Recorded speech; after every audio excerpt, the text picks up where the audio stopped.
Market का पंचनामा में आप सभी का स्वागत है। मैं हूं वरुण दुबे और मेरे साथ है आशीष वर्मा। और आशीष, हफ्ते की शुरुआत तो अच्छी हुई नहीं है। फ्राइडे को हमने एक पॉजिटिव नोट पे बंद किया था, उसके बाद लगा था कि शायद सोमवार को कंटिन्यू हो, लेकिन ऐसा हुआ नहीं। कारण आप कुछ भी दे सकते हैं, कच्चे तेल में उबाल, रुपया फिसला, और कुछ लोग कह रहे हैं बीजेपी का मैनिफेस्टो। ये बीजेपी का मैनिफेस्टो सही में ऐसा कुछ था? मुझे तो ऐसा कुछ दिखाई दिया नहीं।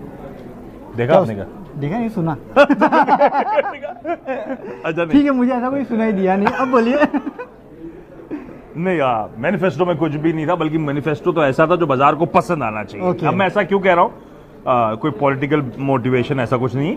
बस आसान शब्दों में समझिए, कांग्रेस का पिछले हफ्ते जो मैनिफेस्टो आया था उसमें जहां मोदी जी की सरकार ने 6,000 रुपए सालाना देने की बात करी थी, उन्होंने 6,000 रुपए महीना देने की बात करी है ना, तो 72,000 रुपए साल का देने की बात करी गरीबों को। तो अगर बीजेपी का मैनिफेस्टो दूसरी पॉलिटिकल अपोनेंट का मैनिफेस्टो आना था तो उसे काउंटर करना था उस पॉपुलिस्ट मेजर को।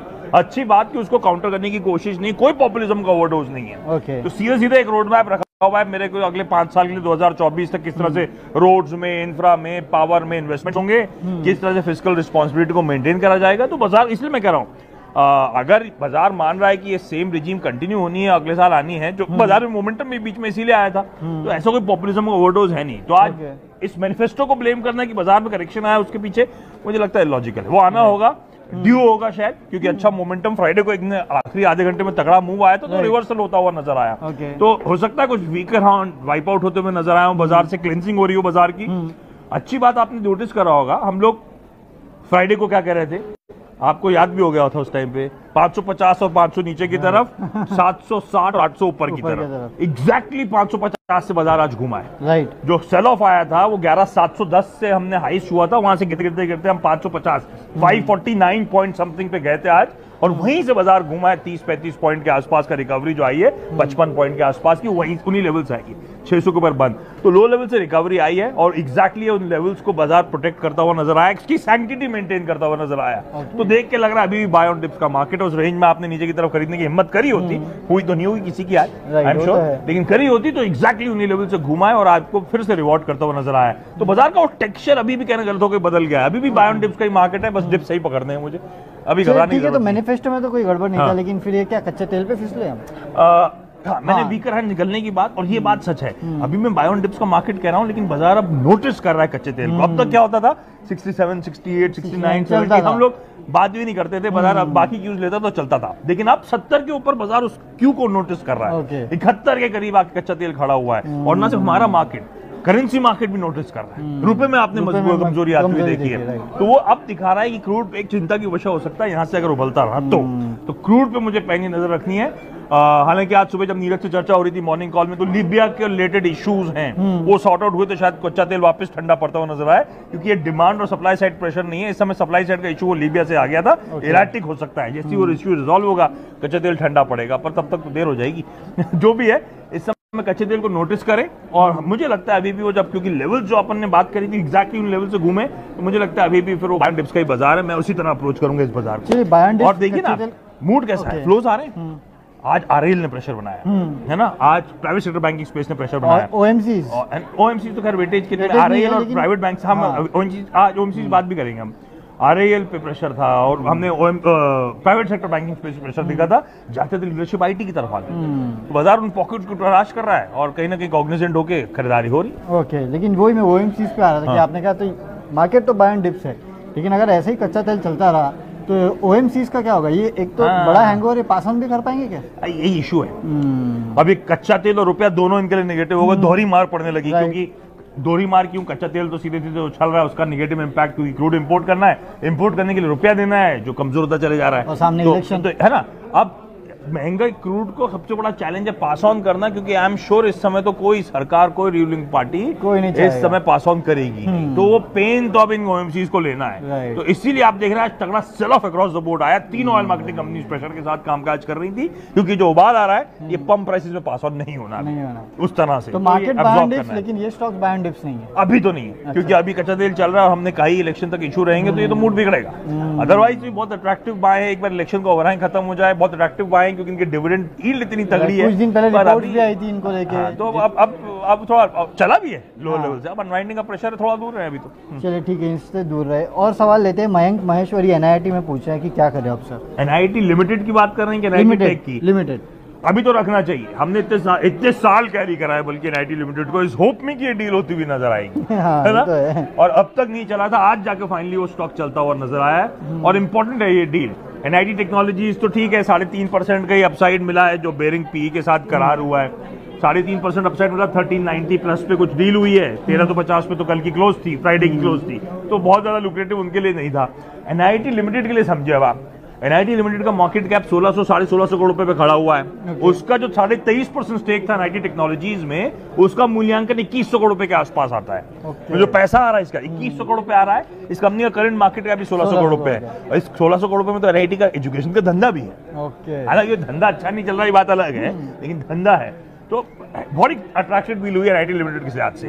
अब लेकिन सबसे इंपॉर्टेंट कि ये जानना कि ये मैनेजमेंट जो पैसा आने वाला है इसका इस्तेमाल कैसे करेगा, किस तरह से मुझे पास ऑन करेगा एज अ शेयर होल्डर, क्या कोई स्पेशल डिविडेंड और उसमें से कितना कंपोनेंट बाहर आएगा, कितना कंपोनेंट हमें मिलेगा। अभी वो असमंजसता की स्थिति है, तो होल्ड करूंगा, फ्रेश एंट्री नहीं करूंगा, फ्रेश एंट्री नहीं लेंगे। चलिए ऐसे ही इंडिया बुल्स हाउसिंग फाइनेंस पे पूछ रहे हैं मुन्ना कुमार सिंह, प्रॉफिट बुक कर ले क्या? यार तो प्रेशर नहीं तो यार चला, प्रॉफिट तो बुक कर लेना चाहिए क्योंकि इवेंट आ गया। और बाजार में 600 रुपए का माल 900 रुपए हो जाता है। राइट, अभी भी लोग बोल रहे 1100 कुछ ही हफ्तों में, नहीं वो ठीक है, मैं उस पर आऊंगा। 600 का माल 900 हो जाता है, इवेंट आउटकम आ जाता है, तो मुनाफा वसूली तो बनती थी, है ना? इस तरह की तेजी आई थी, 50% हो गए ऑलमोस्ट अपसाइड स्टॉक के ऊपर। अब ध्यान रखिए, इंडिया बुल्स के लिए दिक्कत वाली बात कि इसको अथॉरिटीज का अप्रूवल लेना है लक्ष्मी विलास बैंक के साथ मर्जर के लिए। अथॉरिटीज का अप्रूवल में सबसे इंपॉर्टेंट आरबीआई का अप्रूवल। इससे पहले 2013 में यूनिवर्सल बैंकिंग लाइसेंस दिए गए थे, इंडिया बुल्स एक दावेदार था, नहीं दिया गया इनको क्योंकि उस टाइम पे चिंताएं थी रियल एस्टेट के एक्सपोजर को लेकर। और आज भी अगर, हालांकि तब से लेकर अब तक रेजीम चेंज हुई, सब कुछ बदला है, लेकिन अगर आरबीआई अभी भी इशू है रियल एस्टेट एक्सपोजर को लेकर, तो मंजूरी मिलना थोड़ी दिक्कत वाली बात हो सकती है। तो अब मेरे लिए कॉशियस होने का वक्त है। इसीलिए आपने मुनाफा वसूली स्ट्रीट में आती हुई देखी। लक्ष्मी विलास बैंक चलेगा, 5% का अपर सर्किट है और अभी तो 35% का अपसाइड की भरपाई होनी है, तो उनके लिए तो पॉजिटिव था। हालांकि वो 35% तक तो नहीं जाएगा, वो भी ध्यान रखें, क्योंकि जब तक ये सर्टेनिटी नहीं आती। अच्छा, ये आ जाती है तो इंडिया बुल्स हाउसिंग फाइनेंस वाकई अट्रैक्टिव है। जो वरुण कह रहे हैं 1100 भाव आसानी से आएंगे, समझिए आप कितना बड़ा गेम चेंजर होना है। पहले जो मैं बैंकिंग लाइसेंस चाहता था, सबसे ज्यादा प्राइस बैंकिंग लाइसेंस, वो आज बैकडोर एंट्री के जरिए मुझे मिलना है। दूसरा, लिक्विडिटी कॉन्स्ट्रेंट्स अक्टूबर में शुरू हुए थे एनबीएफसीज के लिए, पर्याप्त लिक्विडिटी मिलनी है। करंट अकाउंट 0%, सेविंग्स अकाउंट 4%, इतना चीप फंड के एक्सेस मिलने वाला है। और प्रेजेंस देखिए, इंडिया बुल्स हाउसिंग जाने जाता है नॉर्थ इंडिया और वेस्ट इंडिया में, लक्ष्मी विलास बैंक जाना जाता है दक्षिण भारत में, तो एकदम geographical presence, synergies kick in होती हुई नजर आएंगी। पर एक बात ये भी इशू है, बैंक बनना एनबीएफसी की तरह ग्रोथ रेट नहीं मिलेंगे अब आपको, है ना? वो ग्रोथ आपको प्रायोरिटी सेक्टर लेंडिंग करनी है, आपको सीआरआर अलग करना है, वो तमाम रूल्स रेगुलेशन में बंद हो गया। तो सबके प्रोज एंड कॉन्स हैं। तो लक्ष्मी विलास बैंक अभी तो उस मोमेंटम राइड करना अगर मेरे पास है, इंडिया बुल्स हाउसिंग फाइनेंस तो मुनाफा बांधने का वक्त था, मुझे लगता है अभी भी बांधने की एक बार बांध लेना चाहिए। या तो फिर इन सब अनसर्टेनिटी मैं रखना चाहता हूँ लॉन्ग टर्म, इन सब अनसर्टेनिटी के प्यार ले जाऊंगा स्टॉक को, तो बात अलग है, क्योंकि अभी तो अनसर्टेन रहेगा आरबीआई का अप्रूवल। राइट, तो अगर आपको अच्छा मुनाफा हो रहा है तो एक बार बांध लीजिए, मुनाफा ज्यादा बेटर होगा। फिर हाँ, मुझे अच्छा मुनाफा है सर तो निकाल लेने का, वो आज दिख भी रहा था स्क्रीन देखकर, आपको समझ में आया होगा। चलिए ठीक है, अगला भेल है, ऋषिकेश सिंह पूछ रहे हैं 74 के रेट पे 1000 शेयर लेके बैठे हैं। 74 के रेट पे बीएचईएल। अच्छा, बीएचईएल एक ऐसा स्टॉक है, मुझे याद है हमने एक बुल वर्सेस बियर करा। ओके, तो आधी स्ट्रीट डिवाइडेड है कि यहाँ से बिकवाली की कॉल बनती है स्टॉक में, यहाँ से तगड़ा प्रेशर आएगा, आधे लोग मानते नहीं साहब ये टीम शीट की तैयारी कर रहा है। इतना स्ट्रीट डिवाइडेड है, तमाम ब्रोकरेजेस आप उठाइएगा, इसमें बहुत बड़ा डिवीजन है ब्रोकरेज के बीच में, इसकी चाल को लेकर, कॉल को लेकर। अब एट 72 हो सकता है वैल्यूएशन वाइज अट्रैक्टिव बेट हो, पर ग्रोथ कहाँ है? अभी तक ग्रोथ नदारत है, तो वो एक इशू है, वो एक चैलेंज है। इनकी जो लीगेसी ऑर्डर बुक थी वो अब तक वो सरदर्द बनी हुई है इनके लिए, तो ये सब इश्यूज हैं। तो अब बैग एंड बैगेज कैरी कर रहा है आसान शब्दों में ये स्टॉक अपने साथ। तो इसीलिए स्ट्रीट डिवाइडेड है। कई लोग मानते हैं कि इंडस्ट्री एनवायरनमेंट शुरू सुधरेगा तो ये अच्छी तेजी दिखाएगा, कई लोग मानते हैं साहब ये बैग एंड बैगेज पैरी और दबाएगा स्टॉक को। इसलिए बीएचईएल इस समय नो गो है मेरे लिए। मुझे बहुत अट्रैक्टिव लगता है जब पता चलता है 200 का माल था 870 पे चल रहा है और सरकारी कंपनी है और अच्छी करेगी ये मैं लेकिन बहुत टाइम से नोटिस कर रहा हूँ इसमें कोई मीनिंगफुल अपमूव आया नहीं, इसीलिए ये वेट एंड वॉच है, दूर रहने की बात। कम से कम पोर्टफोलियो में रखने की हिम्मत है, रखना चाहिए उस स्टॉक को। बेहतरीन निकलेगा, इवेंचुअली अच्छी तरह आएगी और हो सकता है इवेंचुअली वो बायबैक आए, जो कि इंग्लिश स्ट्रीट अवेट कर रहा था, जो अटक गया था सेबी में, आपको याद होगा।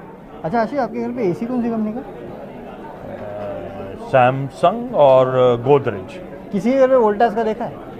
हाँ देखें, अच्छा होता है। मैंने बहुत कम देखा है, लेकिन पता नहीं लोग, लेकिन जैसे ही गर्मी आती है वोल्टास चलना पहले चालू हो जाता है। पकड़ बना लिए वोल्टास। क्योंकि मोनार्क मेहता वैसे पूछे वोल्टास पे 637 पे, इसके लिए मैंने आपको पूछा। इस बार तो गर्मी वैसे ही पड़ रही है, काफी ज्यादा हो गई। पर वोल्टास बहुत टाइम से ऑफ फ्लेवर हो गया, ऑफ सीजन जैसे ऑफ फ्लेवर हो गया। ओके। पर इसके दोनों अच्छे धंधे हैं सर। एयर कंडीशनर का भी वो यूसीपी का धंधा और दूसरा वो जो ईपीसी का धंधा है, मुझे लगता नहीं कोई इश्यू है। वोल्टास रखें, ये जरूर है कि आपको थोड़ा ऑफ लेट पेन दे रहा होगा एक तगड़ी रीरेटिंग के बाद, तो इसीलिए बड़ा अफसोस हो रहा होगा आपको स्टॉक को लेकर, लेकिन इश्यू नहीं है, इसे रखना चाहिए। ओके। और ऐसे ही ब्लू स्टार रजन कुमार पूछ रहे हैं, ये दोनों ये सब बड़ी स्ट्रॉन्ग पेडिग्री की कंपनीज है। तो ये I am sure blue star जैसे स्टॉक ट्रेड के लिए नहीं होंगे, लिक्विड है, लो वॉल्यूम्स है, टिकट साइज बड़ा है, ये रखने वाले स्टॉक्स हैं। अच्छा आज आप वो नहीं, ऐसे बात नहीं हो सकती, ठीक है छोड़िए। कहीं एक मीटिंग करके आया, लेकिन वो मीटिंग पब्लिक नहीं करी जा सकती, ऐसा कुछ था। इसके लिए अगली बार जब चलिए, अगला है आरके रोनियर माइंड ट्री, 200 शेयर 960 के भाव पे लिए।